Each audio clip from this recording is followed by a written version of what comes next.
Hey everyone, welcome back. In this tutorial, we'll explore the fillet tool in FreeCAD. You'll learn how to route edges on 3D models and how to use part design fillets. Let's get started. Make a fillet. You just click an edge. If you want to fillet more edges, you hold down Control, select more edges, click the fillet feature. Down in the task menu, you can set radius or select more edges.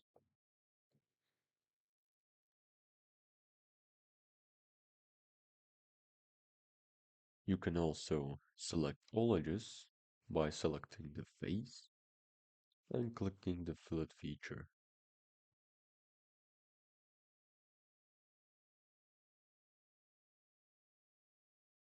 You can always double-click the fillet in the model tree to change the radius.